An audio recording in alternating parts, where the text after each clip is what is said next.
தேவனுடைய அனந்த ஞானத்தின்படி மனிதர்கள் மாத்திரம் தேவனுடைய சித்தம் செய்ய எதிர்பார்க்கவில்லை. அவர் சிருஷ்டித்த அத்தனையும் தேவனுடைய சித்தத்தை செய்யும்படியாக அவர் எதிர்பார்க்கிறார். தேவன் அவருடைய அனந்த ஞானத்தின்படி அநேக பாவிகளை நமக்காக உழைக்க வைத்து இருக்கிறார்.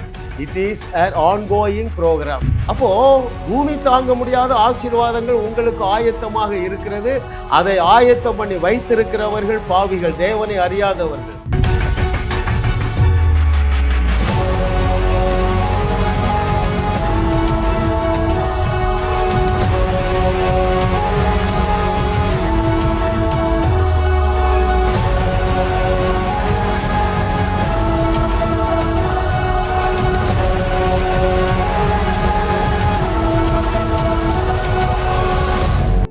பரதேசியை பூமி தாங்க முடியாத அளவுக்கு ஆஸ்திகளால் அலங்கரித்து அழகு பார்த்த அதே கண்கள் எத்தனை ஏராளம் தாராளமாக ஆசீர்வதித்து 2 பரிவாரங்களாக பெருக செய்து அழகு பார்த்த அதே கண்கள். ஆமென். அடிமை அனாதையை அரசியாக்கி அழகு பார்த்த அதே கண்கள். ஆட்டு இடையனை அரசனாக உயர்த்தி வைத்து அழகு பார்த்த அதே கண்கள். இவர்கள் மீனவர்கள் தானே என்று ஏளனமாக எண்ணப்பட்டவர்களே உலகத்தை உலுக்க வைத்து அழகு பார்த்த அதே கண்கள். ஆமென். கொலை செய்ய சம்மதித்திருந்த அந்த ரவுடியை தன்னுடைய ஞானத்தினால் நிரப்பி வேதத்திலே 12 புஸ்தகங்களை எழுத வைத்து அழகு பார்த்த அதே கண்கள். பூமியில் உள்ள சகல தேசத்தாரை விட உன்னை உயர்த்தி அழகு பார்க்க அவர் ஆசையாக இருக்கிறதுனால இந்த செய்தியை கேட்கிறாய். நீங்கள் கடைசி வரைக்கும் கவனியுங்கள். பூமியில் உள்ள சகல தேசத்தாரை விட நீங்கள் மேலாக உயர்த்தப்படுவீர்கள். அது அவருக்கு லேசான காரியம் மாத்திரமல்ல, நீங்கள் காற்றையும் காண வேண்டியதில்லை, மழையையும் காண வேண்டியதில்லை. ஆமென். பாருங்கள், 232வது அவருடைய அனந்த ஞானம் தேவ சித்தம் செய்யும் பாவிகள். What's the heading of today's message? தேவ சித்தம் செய்யும் பாவிகள். மிக இன்ட்ரெஸ்டிங்கான ஒரு பாடத்தை ஆவியானவர் நமக்கு கற்றுத்தர போகிறார். தேவனுடைய அனந்த ஞானத்தின்படி மனிதர்கள் மாத்திரம் தேவனுடைய சித்தம் செய்ய எதிர்பார்க்கவில்லை. அவர் சிருஷ்டித்த அத்தனையும் தேவனுடைய சித்தத்தை செய்யும்படியாக அவர் எதிர்பார்க்கிறார். சில உதாரணங்களை பார்க்கும் பொழுது நீங்கள் ஏற்றுக்கொள்ளுவீர்கள். பாருங்கள், சூரியனும் சந்திரனும் தேவனுடைய சித்தத்தை செய்கிறதா இல்லையா? இரவு பகல் என்று நாட்களை பிரிக்கிற அந்த தேவனுடைய சித்தத்தை இவைகள் செய்கின்றன. வெளிச்சத்தை கொடுக்க வேண்டும் என்கிற தேவனுடைய சித்தத்தை இவைகள் செய்கின்றன. அதே போல விதை எடுத்துக்கொள்ளுங்க, அதுவும் தேவனுடைய சித்தத்தை செய்து இல்லையா? என்ன செய்யுது? அது வளர்ந்து முளை கிளம்பி வளர்ந்து அப்புறம் மரமாகி பூ பூத்து காய் காய்த்து மனுக்குலத்திற்கு பழங்களை கொடுக்கின்றன. அதே போல பாவிகளும் தேவனுடைய சித்தத்தை செய்கிறார்கள். அதைத்தான் இன்றைக்கு வேதத்திலிருந்து நாம் கற்றுக்கொள்ள போகிறோம். தேவனுடைய ஆவியானவர் உங்களுக்கு பிரகாசம் உள்ள மனக்கண்களை தந்தருள்வாராக. பாருங்கள், சூரியன், சந்திரன், விதை, இதெல்லாம் நான் சொன்னேன். இவைகள் எல்லாமே மனுக்குலத்திற்கு தேவையானவற்றை செய்கின்றன. வெளிச்சம் தேவ சாயலாக படைக்கப்பட்ட மனுஷனுக்கு வேணும். இரவும் பகலும் தேவனும் தன்னுடைய சாயலாக படைத்த மனுஷனுக்கு தேவை இல்லையா? வித ஆகாரத்தை உண்டு பண்ணுகிற அந்த தேவனுடைய சித்தத்தை செய்கிறது போல பாவிகள் தேவனுடைய சித்தத்தை செய்கிறார்கள். இன்றைக்கு உங்களுக்கு அதை குறித்து ஒரு வெளிப்பாடு உண்டாவதாக. ஆமென். வேதத்துல இருந்தா நம்ம பார்க்க போறோம் இல்லையா? அவங்க எல்லாருக்கும் தெரியும், நம்ம வேதத்தை விட்டு ஒரு முடி அளவு கூட வெளியே போகிறதே இல்லை. ஹல்லேலூயா. பாருங்க, நமக்கு என்னெல்லாம் தேவைங்க? நமக்கு சமாதானம் வேணும், சந்தோஷம் வேணும், ஆரோக்கியம் வேணும், அப்புறம் என்ன வேணும்? ஆஸ்திகள் வேணும், சரிதானா? ஐஸ்வர்யம் வேணும். வேதம் என்ன சொல்லுகிறது? பணம் எல்லாவற்றிற்கும் உதவும். ரைட்? 9:8, 2 கொரிந்தியர் 9:8 என்ன சொல்லுகிறது? நீங்கள் சகலவித நற்கிரியைகளிலும் பெருகணும். That's the plan and the desire of the Lord. நீயோ அநேக ஜாதிகளுக்கு, இதெல்லாம் ஆண்டோடைய விருப்பம் பாருங்களேன். இடங்கொள்ளாமல் போக மட்டும் நீங்கள் ஆசீர்வதிக்கப்பட வேண்டும். எதற்கு? அநேக ஜாதிகளுக்கு கடன் கொடுக்கணும், ஏழ்நற்ற ஏழைகளை வாழ வைக்க வேண்டும். அப்போ இவ்வளவு பெரிய ஆசீர்வாதங்களை, இவ்வளவு பெரிய ஆஸ்தியை உங்களுடைய உழைப்பினாலே சம்பாதிக்க முடியாது. நல்லா கவனிங்க. உங்களுக்கு ஒரு தேவன் ஒரு விசேஷித்த ஞானத்தை இன்னைக்கு தருவார். நான் திரும்ப சொல்றேன், ஒரு உதாரணம் சொல்றேனே. அந்த நாட்கள்ல ஸ்டான்லி என்று ஒருவர், இன்னைக்கு தஞ்சாவூர்ல விளைகிற விளைச்சல், அந்த நெல் நம்முடைய தேசத்திற்கே ஆசீர்வாதமாக இருக்கிறது. அப்போ அதற்கு தேவையான டேம், மேட்டூர் டேமை கட்டுவதற்கு தேவன் ஒரு வெளிநாட்டுக்காரரை பயன்படுத்தினார். அவர் தன்னுடைய ஆஸ்தியை வித்துட்டு வந்து 1000 கோடி ரூபாய் இன்றைக்கு மதிப்புள்ள இந்த மேட்டூர் டேமை கட்டினார். ஏனென்றால் அவருக்கு 10,000 கோடி ரூபாய் இருந்திருக்கும். எத்தனை பேர் கவனிக்கிறீங்க அருமையானவர்களே? அவர் தேவனை அறிந்தவரோ இல்லையா அதெல்லாம் எனக்கு தெரியாது. இன்னொரு உதாரணம் சொல்றேன். இன்னைக்கு தென்னிந்தியாவில் நூற்றுக்கணக்கான பள்ளிக்கூடங்கள், நூற்றுக்கணக்கான கல்லூரிகள் யாரு கட்டினாங்க? அயல் நாட்டிலிருந்து வந்த மிஷனரிகள். அப்போ அவர்கள் அவ்வளவு சவுண்டா இருந்திருக்காங்க, அல்லது அவருடைய ஸ்பான்சர் அவ்வளவு பெரிய கோடீஸ்வரர்களாக இருந்திருக்கிறார்கள் இல்லையா? அப்போ நீங்களும் அப்படிப்பட்ட செல்வ சீமானாக உங்களை உயர்த்தி எண்ணற்ற ஏழைகளை வாழ வைக்கவும், ஏராளமாக பற்றாக்குறையில் இருக்கிற தேசங்களுக்கு ஏராளம் தாராளமாக அள்ளி கொடுக்கவும் அவர் உங்களை நம்புகிறார். இதற்காக ஒரு சிஸ்டம் வச்சிருக்கிறார். என்ன சிஸ்டம் தெரியுமா? நீங்கள் உங்களுக்காக உழைப்பது மாத்திரமல்ல, அநேக பாவிகள் உங்களுக்காக உழைத்து கொண்டு இருக்கிறார். ஆமென். பாருங்க, ஒரு வசனம் வாசித்துட்டுமா பாருங்களேன். ஏன் பாவிகள் உங்களுக்காக உழைத்து கொண்டு இருக்கிறார்கள் என்று சொல்லி பார்த்தோம். சகலவித நற்கிரியைகளிலும் பெருகணும். 2 கொரிந்தியர் சாப்டர் 9 verse 8. பாருங்கள், நான் ஒரு வசனம் வாசிக்கிறேன் பாருங்களேன். முதலாவது, தேவன் அவருடைய ஆனந்த ஞானத்தின்படி அநேக பாவிகளை நமக்காக உழைக்க வைத்து இருக்கிறார். It is an ongoing program. வாசிக்கிற வசனம் அங்கே எக்லீசியாஸ்டஸ் சாப்டர் 2 verse 26, பிரசங்கி 2வது அதிகாரம் 26வது வசனம். தேவன் தமது பார்வைக்கு நல்லவனாய் இருக்கிறவனுக்கு ஞானத்தையும் அறிவையும் இன்பத்தையும் அளிக்கிறார். பாவம் செய்கிறவனுக்கோ தமது பார்வைக்கு நல்லவனாய் இருக்கிறவன் வசமாய் வைத்து விட்டு போகும் பொருட்டு சேர்த்து குவித்து வைக்கும் தொல்லையை அவர் நியமித்திருக்கிறார். The Lord has appointed this. தேவன் தான் நியமித்திருக்கிற எதை? அநேக பாவிகள் உங்களுக்காக உழைக்கும்படியாக the Lord has established. அந்த வசனத்தில் இன்னும் சில கற்றுக்கொள்ள வேண்டிய பாடங்கள் உள்ளன. பாருங்கள், முதல் பகுதியிலே தேவன் தமது பார்வைக்கு நல்லவனாய் இருக்கிறவனுக்கு, நல்லா நீங்க கவனிக்கணும். இயேசு கிறிஸ்துவிடத்தில் அந்த வாலிபன் போய் கேட்டான், நல்ல போதகரே என்னொன்னு அவருக்கு ஷாக் ஆயிட்டு, டேய் என்ன தவிர உலகத்துல ஒருத்தரும் நல்லவன் கிடையாதுடா, தேவனை தவிர ஒருத்தரும் நல்லவன் கிடையாதுங்க. ஆனா நீங்களும் நானும் யாரா? அவருடைய பார்வையில நல்லவர்கள்.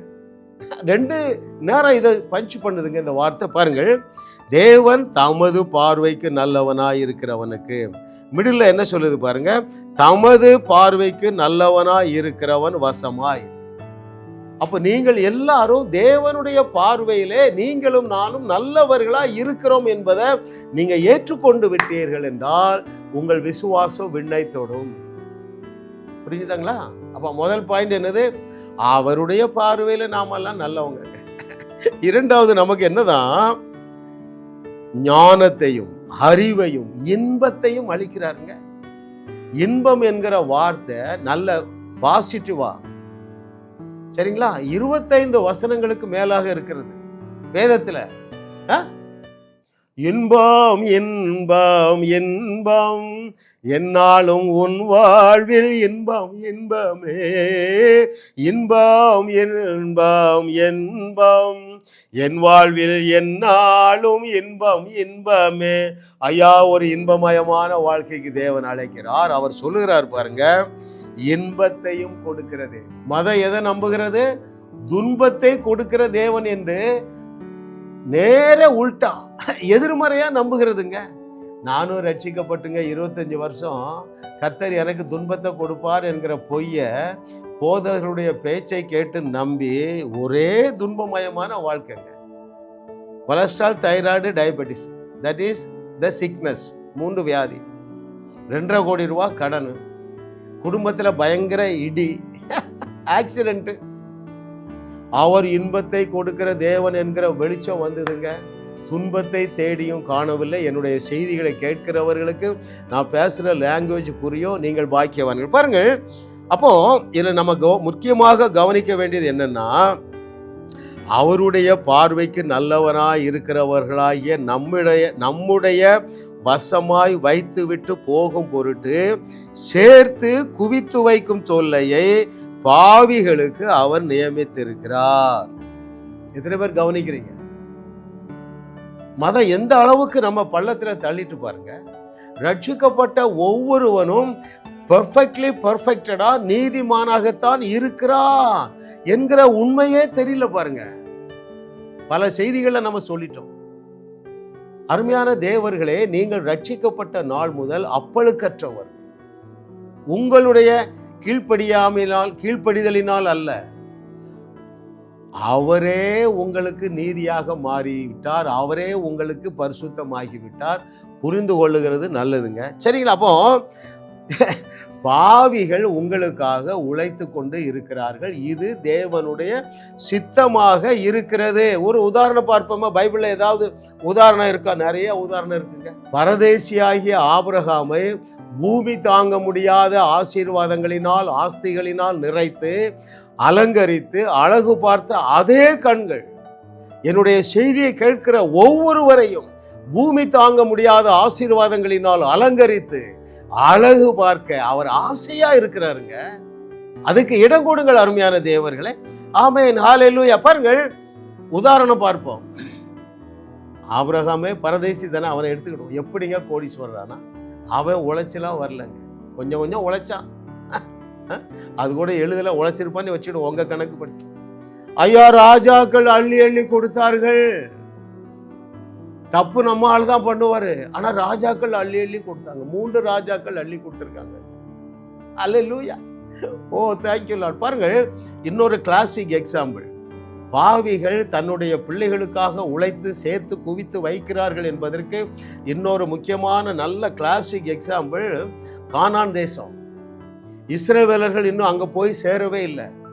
என்ன செஞ்சாரு? நல்ல ராட்சதர்களை வைத்து தன்னுடைய பிள்ளைகள் கஷ்டப்படக்கூடாது என்பதற்காக அவர்களுக்கு பெரிய பட்டணங்களை கட்டுவதற்கு, அவர்களுக்கு சகல நல்ல வஸ்துக்களால் நிறைந்த வீடுகளை நிரப்புவதற்கு யாரை பயன்படுத்தினாருங்க? யூதர்களை பயன்படுத்தலைங்க, இஸ்ரவேலர்களை பயன்படுத்தல. அவர்களுக்கு சொல்லப்பட்ட ஆசீர்வாதம் என்னது? நீ கட்டாத பெரிய பட்டணங்கள், நீ நிரப்பாத சகல நல்ல வஸ்துக்களால் நிறைந்த வீடுகள் நீ தோண்டக்கூடாதுப்பா. அவன் தான் தோண்டணும், பாவிகள் தான் தோண்டணுங்க. நீ நடக்கூடாதுப்பா. பாவிகளை வச்சு நட்டு பெரிய பெரிய தோப்புகளை வச்சிருக்கிற புறப்படுங்கள்னாருங்க. அந்த தேவன் நேற்றும் இன்றும் என்றும் மாறாத தேவன். ஆமென். எண்ணற்ற ஏழைகளை வாழ வைக்கும்படியாக பஞ்சத்திலும் பட்டினியிலும் அழிந்து கொண்டிருக்கிற அநேக ஏழை தேசங்களுக்கு கடன் கொடுக்கத்தக்கதாக தேவன் நம்மை கரம் பிடித்திருக்கிறார். அந்த ஐஸ்வர்யம் பாவிகளுடைய உழைப்பினால் உனக்கு வரப்போகிறது. கேட்கிறதற்கு காதுள்ளவர்கள் கேட்க கடவர்கள். இன்னும் எத்தனை வசனங்க உங்களுக்கு வேணும்? வாசிக்கட்டுமா? அங்கே நீதிமொழிகள் 13:22. நல்லவன் தன் பிள்ளைகளின் பிள்ளைகளுக்கு சுதந்திரம் வைத்துவிட்டு போகிறான், பாவியின் ஆஸ்தியோ நீதிமானுக்காக சேர்த்து வைக்கப்படும். எத்தனை பேர் கவனிக்கிறீங்க அருமையானவர்களே? என்னைக்கு இந்த வெளிச்சம் உங்களுக்கு பிரகாசிக்க போகிறது? எத்தனை நாள் நீங்க இப்படி கஷ்டப்பட்டு கடனிலையும் கண்ணீர்ல இருந்து தேவனுடைய நாமத்திற்கு தூஷணத்தை கொண்டு வருகிற வாழ்க்கையை வாழ போறீங்க? என் செய்திகளை கேளுங்க. திரும்ப அந்த வார்த்தையை வாசிக்கிறேன். நல்லவன் தன் பிள்ளைகளின் பிள்ளைகளுக்கு சுதந்திரம் வைத்து போகிறான், பாவியின் ஆஸ்தியோ நீதிமானுக்காக சேர்த்து வைக்கப்படும். ஐயா, நீ இயேசுவின் நாமத்தினால விசுவாசத்தினால நீதிமான் ஆக்கப்பட்டு இருக்கிறாய். அநேக பாவிகள் சேர்த்து வைத்திருக்கிற ஆஸ்தியை என்னுடைய வியூவர்ஸ் நீங்கள் சுதந்திரிக்க போகிறீர்கள். அல்லேலூயா. பல உதாரணங்கள் இருக்கின்றன, பல உதாரணங்கள் இருக்கின்றன.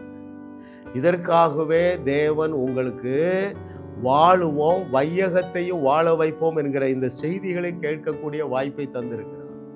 திரும்ப திரும்ப பள்ளத்துல போய் விழாதீங்க. ஏழ்மையா இருப்பது தேவனுக்கு தூஷணத்தை தான் கொண்டு வருங்க. அவனும் மாறுவாடி கடைக்கு போறான், நீரும் மாறுவாடி கடைக்கு போனா, அப்ப ஆண்டோடைய நாமம் தூஷிக்கப்படுமா இல்லையா? யோசிங்க. ஐயா, இதற்காகவா அவர் தரித்திரரானார்? வாசிக்கட்டுமா? அங்கே 2 கொரிந்தியர் 8வது அதிகாரம் 9வது வசனத்தை வாசிக்கிறேன். நான் பலமுறை வாசித்த வசனத்தை ஆவியானவர் திரும்பவும் வாசிக்கப்படி சொல்லுகிறார். பாருங்கள், 2 கொரிந்தியர் சாப்டர் 8 verse 9. நம்முடைய கர்த்தராகிய இயேசு கிறிஸ்துவின் கிருபையை அறிந்திருக்கிறீர்கள். அது என்ன கிருபை? அந்த கிருபை உங்களுக்காக இயேசு கிறிஸ்துவையே சிலுவையிலே பலியாக்கிட்டு அது என்ன செய்ததாம் பாருங்கள்.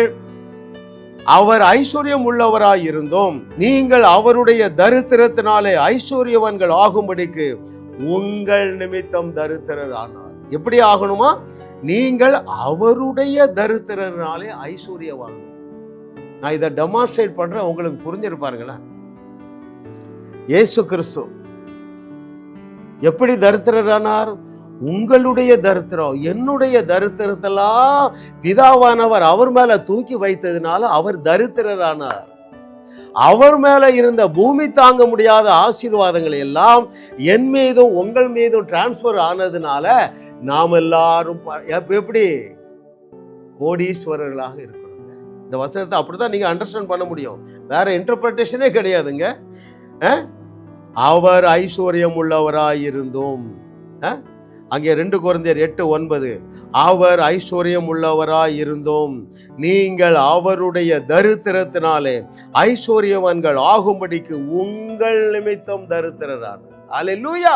அப்போ பூமி தாங்க முடியாத ஆசீர்வாதங்கள் உங்களுக்கு ஆயத்தமாக இருக்கிறது. அதை ஆயத்தம் பண்ணி வைத்திருக்கிறவர்கள் பாவிகள், தேவனை அறியாதவர்கள். இன்னொரு வசனம் வாசிப்போம், 9:8, 2 கொரிந்தியர் சாப்டர் 9 verse 8. மேலும் நீங்கள் எல்லாவற்றிலும் எப்பொழுதும் சம்பூரணமுடையவர்களாயும் சகலவித நற்கிரியைகளிலும் பெறுகிறவர்களாய் இருக்கும்படியாக. எத்தனை பேர் கவனிக்கிறீங்க? தேவன் உங்களிடத்தில் சகலவித கிருபையையும் பெருகச் செய்ய வல்லவராய் இருக்கிறார். எப்பா, ஆபிரகாமுடைய பூமி தாங்க முடியாத ஆசீர்வாதங்களே அந்த பாவிகளாகிய தேவனை அறியாதவர்கள் சேர்த்து குவித்து வைத்திருக்கிற தொல்லையை கொடுத்திருக்கிறாரு. அவர்கள் சேர்த்து குவித்து வைத்திருக்கிறார்கள். இந்த வசனத்தை நீ தியானி, இந்த வார்த்தை உனக்கு ஒரு வெளிப்பாடாக வரும். அப்பொழுது நீ பூமி தாங்க முடியாத ஆசீர்வாதங்களினால் அலங்கரிக்கப்படுவாய். அவருடைய கண்கள் அதை காணும். நீ அநேக ஜாதிகளுக்கு கடன் கொடுப்பாய் என்று கர்த்தர் சொல்லுகிறார். ஆமென். இன்னும் இதை குறித்து என்னெல்லாம் வசனம் இருக்குங்க? ஒரு 100 வசனம் எடுக்கலாம். இன்னும் 1-2 வசனங்களை மாத்திரம் நான் உங்களுக்கு வாசிக்கிறேன். The book of Isaiah chapter 45 verse 14 நீங்க மனப்பாடம் செய்ய வேண்டிய வசனம். ஏசாயா 45:14, எகிப்தின் சம்பாத்தியமும் எத்தியோப்பியாவின் வர்த்தக லாபமும் நெடிய ஆட்களாகிய சபேயரின் வர்த்தக லாபமும் உன்னிடத்திற்கு தாண்டி வந்து உன்னுடையதாகும். கவனிக்கிறீங்களா? நான் இந்த வசனத்தை அன்னைக்கே மனப்பாடம் பண்ணிட்டேங்க. என் கடன்லாம் காணாம போயிடுச்சு. எகிப்தின் சம்பாத்தியமும் எத்தியோப்பியாவின் வர்த்தக லாபமும் நெடிய ஆட்களாகிய சபையரின் வர்த்தக லாபமும் தாண்டி வந்து என்னுடையதாகும். இந்த தேசங்கள்லாம் என்ன கிணறு இருக்குங்க? ஆண்டவர் சொல்ற 3 தேசங்கள்ல ஏராளமான என்ன கிணறு. உலகத்தில் உள்ள அநேக தேசங்களுக்கு இவங்க வர்த்தகம் பண்றாங்க, சம்பாதிக்கிறாங்க.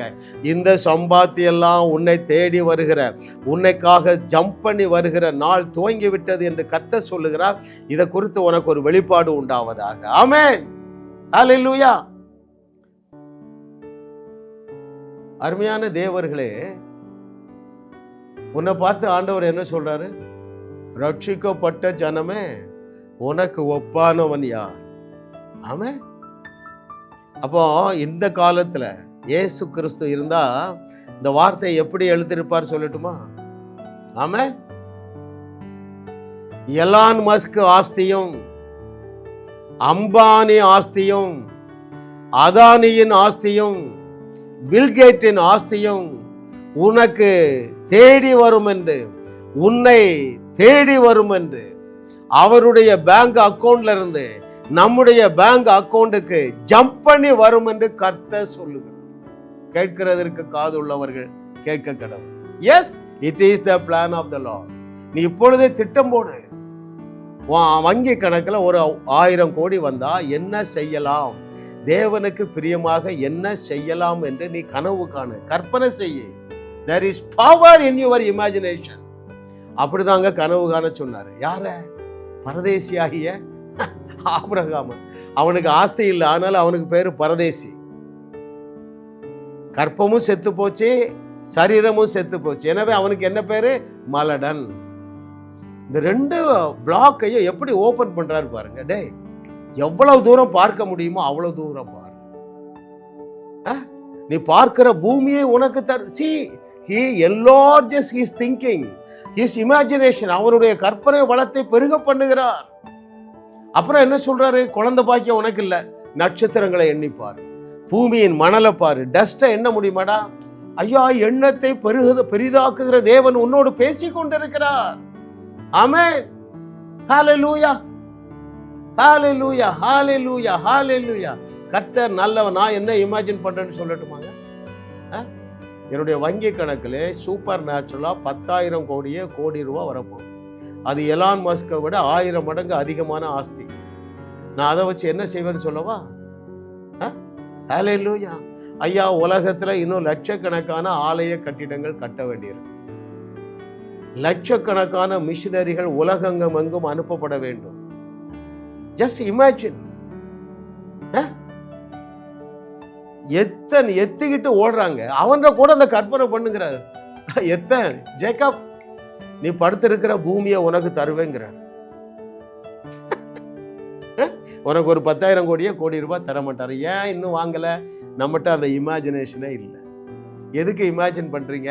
நான் இப்போ மாசம் 1 லட்ச ரூபா சம்பாதிக்கிறேன், எப்படியாவது அழுது புரண்டு 40 நாள் உபவாசம் பண்ணி ஒரு ப்ரொமோஷன் வாங்கி 1,10,000 ரூபாய் எனக்கு சம்பளம் வந்தா போதும். சுயநலம், சுயநலம். நீ வாழ்றதுக்கு வழியை தேடுறா.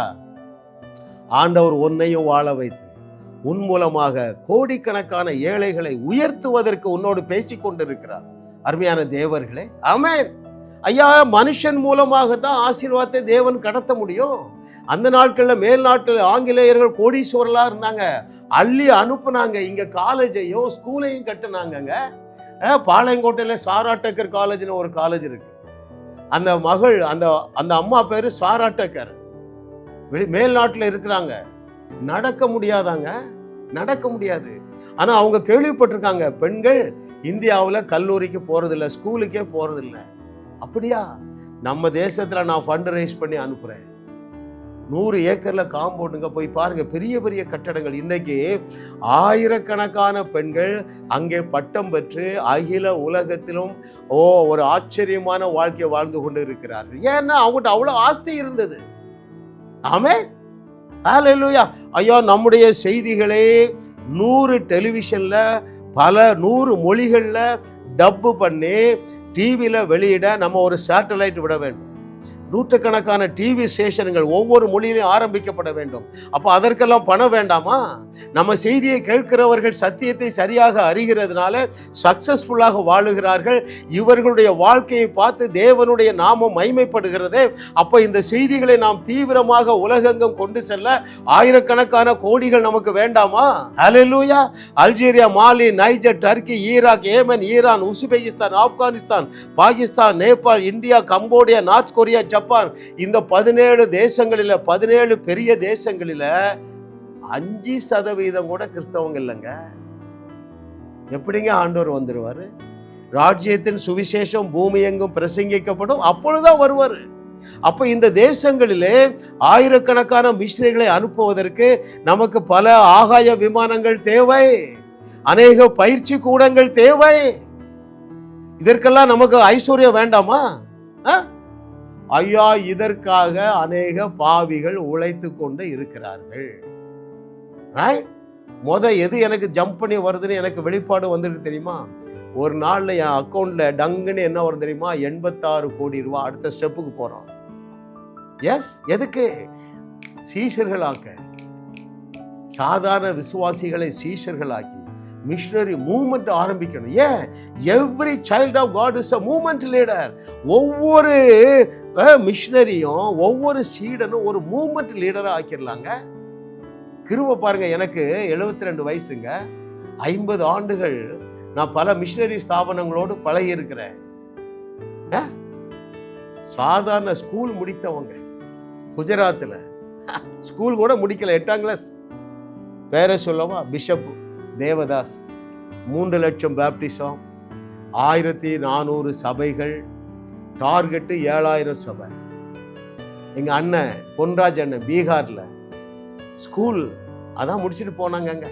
இந்த 40 வருஷத்துல 30,000 சபைகளை நாட்ட ஒரு இளைஞனை தேவன் பயன்படுத்தின. இப்படிப்பட்ட அநேக தாளந்து மிக்க இளைஞர்கள் வழிகாட்டுவதற்கும் ஆள் இல்லை, அவர்களை ஃபைனான்சியலாக சப்போர்ட் பண்ணவும் ஆள் இல்லைங்க.